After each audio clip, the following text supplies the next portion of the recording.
Welcome to the Four Listeners Program. Welcome aboard, everybody. Thanks for checking us out this week. What up, everybody? I'm Spear. On the mics with me this week is the mighty Ganthor. What is up, Ganthor? What's up, dude? How you doing? Doing pretty well. It's just you and me tonight. Oh, yeah. Just you and me tonight. The Z-Man, you might have seen on the Facebook page, flopping around in a pool in Florida. Florida? Yeah, in Florida. What's he doing in Florida? I don't know. He's down there with some families having a good time. And, unfortunately, there were some technical difficulties with getting him to join us tonight. Huh. So he won't be with us. So it's just me and you tonight, buddy. You up for it? I'm always up for you, big guy. Okay, then. What do we got on tap this week, Ganthor? Brick buildings. What's your problem with brick buildings? They're ugly. That's my problem. Why are they? How are they ugly? Have you ever seen an attractive brick building? I have. I've seen plenty of attractive brick buildings. Never. I have. You have not. I have. If you have, it was built in the 19th century. There's an elegance to brick buildings. No, negative. It's the cheap, easy way out. Oh, no, I disagree with you entirely. I mean, Brick buildings, there was a quality to brick buildings. I mean, it's one of those things where they just don't build them like they used to anymore. It's a skill that's lost, the masonry that's involved. Disagree. I mean, it's dated and trite and cliched. I've seen so many hideous, ugly brick buildings lately. Now, I mean, is it just brick buildings or is it like brick in general? Like say a brick fireplace where, there's bricks around the fireplace, etc. Don't you have a brick fireplace? No, we covered it up with stone. Covered it up with stone. Because the brick was ugly. So I guess maybe maybe you do have a problem with brick. We do, yeah. It's just it's so old. It's just its time has passed. I mean, the one thing I'll give you is that most brick houses are boxy looking. Yeah, see, I don't have a problem with brick houses, especially the older style brick. I think they're attractive. Your problem is with brick buildings. Yeah. Now, how do you make that distinction between what's good for a house and what's good for a building? You know it when you see it. It's like porn. Yeah, exactly like porn. It's brick porn. Yeah. So you're just anti-brick. Yeah. Anti-brick. It's just it's been done. I mean, in my life, I have never run across somebody who's anti-brick before. I'm sure you have. Never. Come on. You are the first anti-brick person I have ever run across. How many people have you asked? I've never actually posed the question. Excuse me, sir. See, there you go. Excuse me, sir. Are you anti-brick? Well, you brought it up. No, you brought it up. First one, like it's a. No, you did. You said I'm the first one. Like you keep a running count or whatever. Well, you're the first one to actively profess that you're anti-brick. Yeah. I know what I like. I was in Philadelphia and I saw a hideous, ugly government building made out of brick, and it was the stupidest thing ever. And that was it. That was where you determined that brick. Well, no, because I've always not liked it. That was the straw.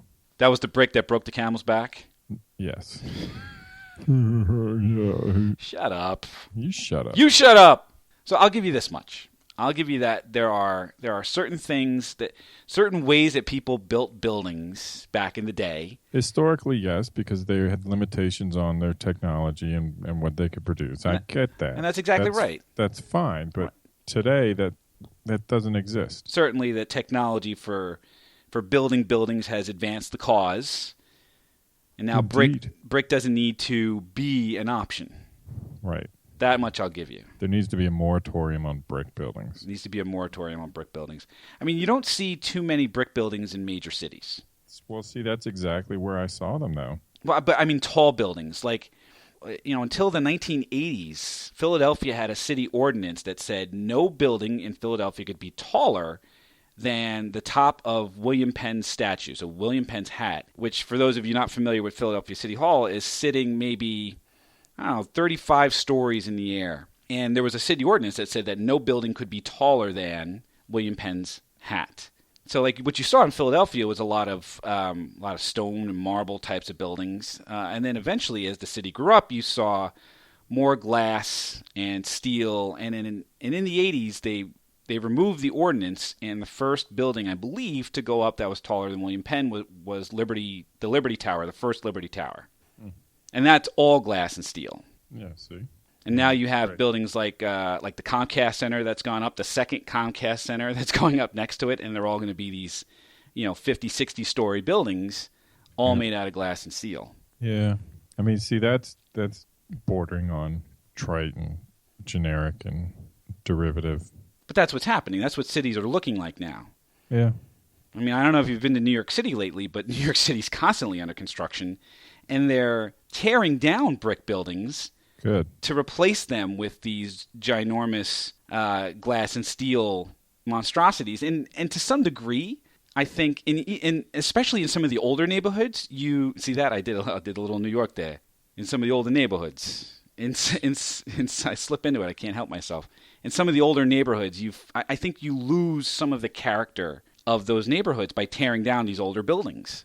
But it depends what like a brick townhome, that's fine. But a brick high rise or brick tenement, Right. That's what I'm talking no, about.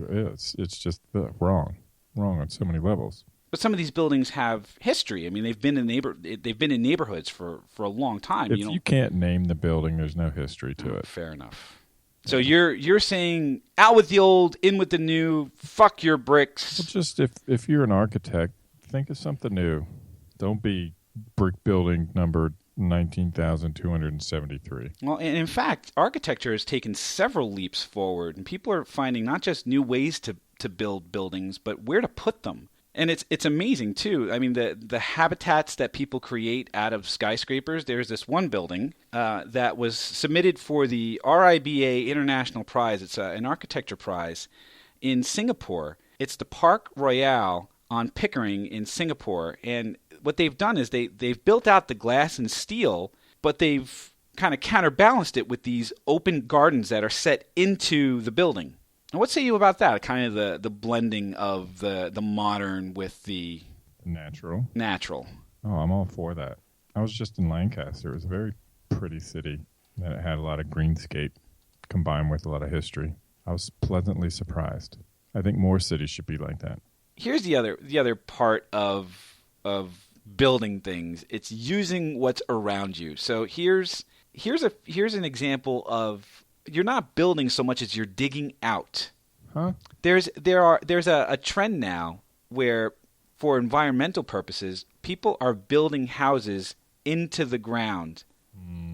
What? Yeah, so they're building down where there isn't enough space. Okay. So they're building into the earth. And there's lots of examples of these things where there are houses that are like hobbit holes. I mean, dug into like the side of a hill. Yeah. See, that seems depressing to me. Why? Because you would get no sunlight. Well, no, I mean, so they're digging, but they're also providing windows, right? And they're all very eco-friendly, right? There's compost toilets and solar panels and spring water and wood-burning stoves, so the whole thing becomes sustainable. And what they're doing is they're using material from around where they're building the house to create like the roof. Like, so to support the roof, they're taking trees, about 30 roughly cut trees, and they're forming the structure for the roof. And the walls are all made out of like stone and straw, and the roof is insulated with more straw and topped with more earth and grass and things along those lines. I mean, it's one of those sustainable, eco-friendly things. I like the eco-friendliness, but they're just going too far the other way. Being weird just to be weird. Well, so then here's one that's going to knock your socks off. Here's a house. You want to talk about weird for the sake of being weird. Yeah. There's a Dutch architecture firm that built a house into the side of a cliff. Why would they do that? Because they can. They built the house 1,600 meters above, or 5,249 feet above sea level, in the middle of a cliff in Lebanon. And you got to see some of the pictures of this, and I'll post it. They did that. Yeah, I want to see a picture. I'll post it on Facebook. That fascinates me, but it's a huge place, and it's topped with an infinity pool. So the top of the house is a pool on the top of the cliff, and it acts as a sunlight for the living space below. That's creepy. So it's like living in a fish tank in the side of a cliff. Living underneath it, I would not be That would not make me comfortable. Wait, they built this or they just proposed it? I think they I made the haven't proposal and I think it was accepted and now they're actually building it. Oh, so they didn't build it. That's just a drawing. You know what? I could draw that. But it's set to be built. They're building this. Well, until I see pictures, it doesn't exist. Okay. Well, that's my position. Fair enough. And here's another example of of leveraging stuff underground or in the ground to make living spaces. There's a company called 20th Century Castles, and what they do is they convert old missile bases or missile silos into underground living residences. spaces. I've seen that. Yeah. Have you seen some of the plans for this? Yeah. I mean, you want to talk about depressing, though. I mean, living underground in a missile silo. That's right up my alley, but it would also be super depressing. It would be super depressing. I mean, I get seasonal affective disorder in wintertime, and that's living in a place that does get sunshine. Yeah. Well, you don't have to live in just in a missile silo. They have these old communication bunkers that you can live in too. So if you want to get prepared for the zombie apocalypse, here's a really good opportunity. Yeah. I mean, here's a good opportunity. Some of these things were built in the 70s. They're made out of stone and concrete, and they've been built to survive a near miss from a 25 megaton blast. I guess that's admirable, but why would you want to survive a near miss? Because you would just die a horrible death from radiation poisoning, starvation. Hey, but the building would still be standing.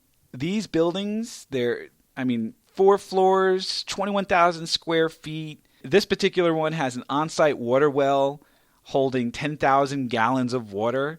You have a loading dock. You have the above-ground building serves as a loading dock, egress, and air intake and exhaust. Oh, and by the way, it's protected from radiation. You have blast doors, blast valves, electromagnetic wave guides, and wall placement geometry, which prevent radiation from entering the structure. So you're protected from radiation and an EMP.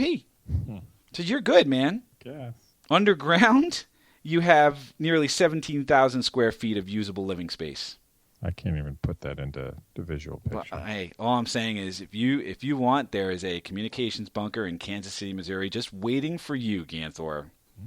But to me, the living underground in hobbit holes and living in bunkers or whatever else, that all pales in comparison to the crazy people that want to live underwater. Why would you want to live? That just that would induce panic in me. Wouldn't it? Yeah. How do you get out in the case of a fire? Well, I mean, you could just poke a hole, put the fire out. Okay, so then you drown. How would you rather die? Drowning or smoke inhalation? Who knows? Fire or drowning? I mean, that's the other next new thing, and people are designing these underwater habitats. There's one that's being designed for Dubai called the Water Discus Hotel, and it's like living in a submarine. You go under, you come above the water, you come into the facility, and then all the living spaces are underwater. Not interested. No thanks. Sorry. I can't see it. There's another one now being designed by U.S. Submarines Incorporated called the Poseidon Resort, and they want to put it in Fiji. They want to build a structure fixed to the sea floor, and they want to have submarines bringing people down to the resort. I'd have enough trouble with the bungalows above the water in Fiji, let alone something you have to take a submarine down to. I get creeped out in submarines just in the dock. I mean, wouldn't you? You would have to keep the whole thing pressurized so that you, because isn't there a different ambient pressure under the water? Yeah. Didn't you read Sphere? Right, and doesn't at certain pressures, like your body would literally explode. Well, you have to adapt to it. But yeah, if you did like emergency escape, you might. Right, at a minimum, you would get what they call the bends, right? Like when you're underwater for too long, like in a submarine or whatever, come up too fast, and you come up too fast, you get the bends, right? Yeah, man, you don't want the bends. Oh, you're gonna go on vacation and then have to decompress? I mean, that's a different kind of decompression. You know what I mean? Yeah. No, thank you. No, thank you. Not interested in that. No. I mean, on some level, there's an allure that you're underwater and you can look out the window and You can see sights and things that you would not ordinarily see. Would you? No, would not. Would not. Nope. So what would you like if you could build like your perfect habitat? Probably be in the middle of a farm. Big farm. Farmland. Yeah. Are you into tree houses at all? Water. You like tree houses? I do like tree houses, but I wouldn't want to live in one. You'd be like the Swiss Family Robinson. Yeah. I prefer that's neat to explore, but I prefer the traditional. I would like a house in the middle of a bunch of land. But I would design the shit out of it. It wouldn't be a regular old boring house. It would be an awesome house. Well, certainly you'd have a garage off to the side for your caterpillars. Yeah, of course. I just mean aside from that, it would just be very fantastical looking house. You wouldn't even think it's a house. It would be some kind of structure. Fantastical. Like, what would you do, Architect Ganthor?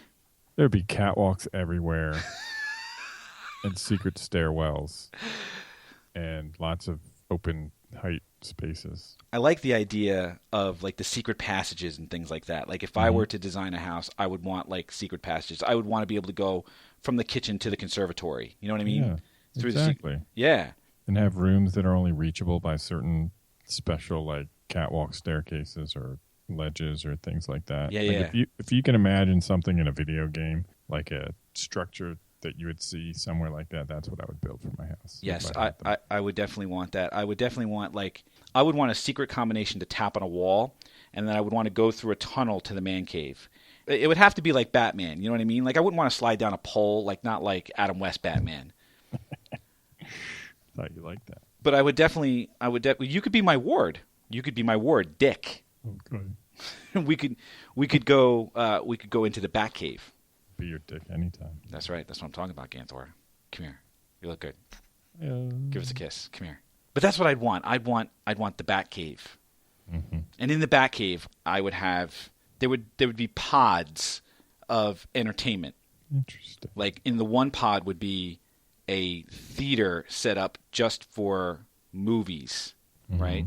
And then in the next would be a video game pod, and it would have like different chairs. You know what I mean? Yeah. And then like in the third pod would be all old school like pinball and stand up arcade games. I gotcha. I'm with you. I mean if I'm designing that, oh my god. Yeah. And then the fourth pod would be the bar. Of course. Right, with the taps. Of course, all of this would be I would be single for all of this. Yeah. Yeah. No doubt about it. But that would be worth it. Oh yeah. I'd be hiding underground in the Batcave with my Miss Pac-Man and my pinball machine and my Galaga. Your sex robot. And my Star Wars video game with the vector graphics, the one that you have to sit in. You know what I'm talking about? Mm-hmm. Yeah. I know exactly what you're talking about. Now we're talking. Yeah. What would you do? How would you set up your underground lair? I'd have a big bar game sort of area with shuffleboard and air hockey. Air hockey. Would you have pool foosball? Table. Foosball? I'm not a big foosball fan. But pool table you'd have to have. Yeah. I left out the pool table. That would go in there with the bar. Oh, I said, yeah. No, I did. I left it out. It would go in there with the bar. Dartboard. Dartboard in the bar, yep. Shooting range. Ooh. Go-kart track. Oh, you're so smart. A laser tag. Laser tag. And I would do like the virtual reality laser tag too. No, that's not fun. So but this you could solve for the problem. Real shit. So one of my pods then would be like the holodeck, right? Because what they do now is they say one of the biggest limitations for virtual reality, at least for playing games in virtual reality, is having the space to move around in. Right. So I would solve for that with the virtual reality pod, the holodeck. Yep. And we would solve for it with headsets until they actually come up with the technology to create the holodeck. Right. Which I don't think is all that far off at this point. Just the physical movement. Yeah. So I would have a pod just for that. Mm. This is sounding. It would be so much fun. This is sounding fucking great.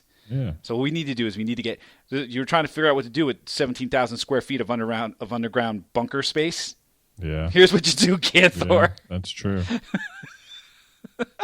I would turn the entire underground bunker into the fucking man cave of man caves. That would be pretty awesome. And then somewhere along the line, I'd have the arsenal and the food store so that in the event of a zombie apocalypse, I'd be all set. You just lock your door. Yep. You'd be good. And just hang tight. The arsenal. You wouldn't even know how to use one anyway. Well, you'd be hanging out. You'd come over, right? I'd be part of your... You'd let me in? Yeah, you'd come over. I feel like you wouldn't let me in. I feel like you'd laugh at me. I would absolutely let you in under the agreement that you do not turn me into fodder. Okay.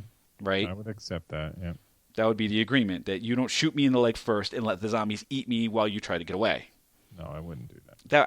That would just be being a shitty guest is what that would be, Ganthor. Yep. I wouldn't do that to you. Bullshit. You want me to go find the fucking zombie apocalypse clip where you said that's exactly what... That was just for humor. I mean, if we're being serious about it, I wouldn't. Oh, so in real life you wouldn't shoot me in the leg and leave me for dead? No. I'd shoot Z in the leg. So you could escape with me. Thanks, buddy. Yeah, we're pals. I love that. That's great. All right, so what did we learn? What did we learn about brick buildings, about architecture, man caves? Ganthor, what'd you learn? That architects are cliched, trite chumps. Unless they're trying to build a house on the side of a cliff. Right. And even that building, it is literally just a drawing. You know what I'm gonna do for my contribution to our Facebook page? I'm gonna draw my future building. All right. Put it up there. I look forward to it. I want to see and then you can say how it's a project and it's been greenlit. Well, that's fine. I want to see the garage for the caterpillars. I want to see the secret entrances and catwalks. Oh, that's something to see. That's going to take me a while. God damn it. Well, we got to get on that, Ganthor. All right, so what did I learn? I learned that you would shoot Z in the leg. That's what I learned. Leave him for dead. Sorry, buddy. This is what you get for not being on the show this week. Yeah. That's what you get. So if you would shoot Z in the leg and leave him for dead for the zombies to chow down, why don't you go ahead and let us know on the Facebook page, facebook.com/4listeners or 4listeners.com. I'd kind of like to see that, actually. You can check out the show on iTunes, on Stitcher Radio, or on Google Play, and you can give us a tweet at 4listeners. We thank you for checking us out this week, and we hope that you will check us out again next week. Thanks a bunch, everybody.